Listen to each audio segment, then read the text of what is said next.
Voilà, nous étions adressés à la presse aujourd'hui afin de noter, pour s'en féliciter, la proposition du chef de l'État au Conseil constitutionnel de permettre à tous ceux qui ont déposé avec des récépissés de pouvoir voter en compagnie d'une autre carte d'identité, soit la carte d'identité numérisée, soit l'ancienne carte d'électeur, ou encore le passeport, le permis de conduire, et pour les primo-votants, de pouvoir voter avec les fiches d'immatriculation. Cela démontre à suffisance que toutes les accusations qui ont été formulées ici contre Benno Bokk Yakaar et la majorité ne sont en vérité fondées sur rien d'autre, sur de l'irréel, ou en tout cas une volonté manifeste de saboter le processus électoral et saboter même le pays au fond. Parce que cela démontre encore une fois qu'il n'y avait là aucune stratégie de rétention de cartes.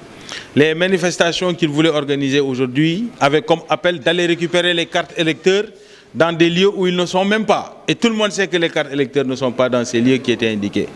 Mais mieux, cette proposition du président de la République montre qu'il n'y a aucune stratégie de rétention de cartes nulle part. Et que la volonté claire de la majorité, c'est de faire en sorte que tous ceux qui ont déposé pourront voter avec le récépissé et une autre pièce d'identité supplémentaire. Simplement se souvenir que, d'abord, au début de la refonte du fichier, l'opposition avait dit que si on n'atteint pas 4 millions, on n'ira pas aux élections. Nous sommes à 6 millions. Ils nous ont dit si le frère du président de la République est sur les listes électorales, les listes des investis, ça voudrait dire qu'il y a dévolution monarchique, ils n'iront pas aux élections. Ils nous ont dit 47 listes, si on l'a, on n'ira pas aux élections. On vote avec 5 bulletins. Oui, mais si vous le faites, nous n'irons pas aux élections. Ils ont poursuivi en permanence sur le harcèlement de sabotage de ce processus électoral-là. C'est ça la réalité. Aujourd'hui encore, ils sont mis à nu. Cette proposition montre que jamais il n'a eu une stratégie de rétention des cartes. La vérité, c'est que cette opposition n'a aucune proposition pour le pays. Leur seule proposition, c'est ce qu'ils font depuis cette campagne, l'injure, la menace, la bravade, la tentative de déstabilisation du Sénégal et la création de tensions fondées sur rien du tout que des raccourcis politiciens. Voilà un peu ce que nous voulions partager avec vous aujourd'hui. L'ancien président Abdoulaye Wade a demandé à ce que ses partisans viennent le joindre pour marcher sur le ministère de l'Intérieur. Et jusqu'ici, la marche est maintenue, ils sont là-dessus. Quel commentaire faites-vous de cette position du président? Ça montre à suffisance que sa volonté, c'était de marcher sur le ministère de l'Intérieur, quoi qu'il advienne. C'est ça.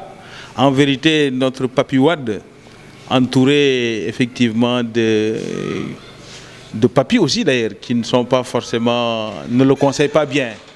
Et cette tentative de déstabilisation ne marchera pas parce que les Sénégalais ont une vraie maturité. Et nous avons l'habitude d'organiser des élections, nous irons aux élections voter et ceux qui travaillent tous les jours se lèveront lundi matin pour aller continuer leur activité quotidienne comme ils ont l'habitude de le faire. Il a dit qu'il veut marcher pour aller retirer des cartes d'électeurs. On propose de permettre à tous ceux qui ont des récépissés de pouvoir aller voter. Ma foi, quel est l'objectif véritable? Je vous l'ai dit, l'objectif permanent de cette opposition-là est un objectif de sabotage du processus électoral et ils n'ont pas arrêté de se maintenir. La preuve, ils n'ont formulé aucune proposition majeure dans ces élections-là. Jamais ils n'ont proposé un projet pour le pays dans la perspective de 50 ans, 35 ans, ou même sur l'Assemblée nationale. Aucune proposition. Ils sont restés en permanence dans l'injure, la bravade, les agressions de caravanes et la tentative, la dernière est celle-là, et ça ne s'arrête pas là. Nous appelons les Sénégalais à la sérénité, à faire exactement ce que nous savons faire et qui est la réputation du Sénégal à travers le monde, un pays démocratique et de culture démocratique. Le dimanche, attendons d'abord l'avis du Conseil. La décision du Conseil s'appliquera à nous tous.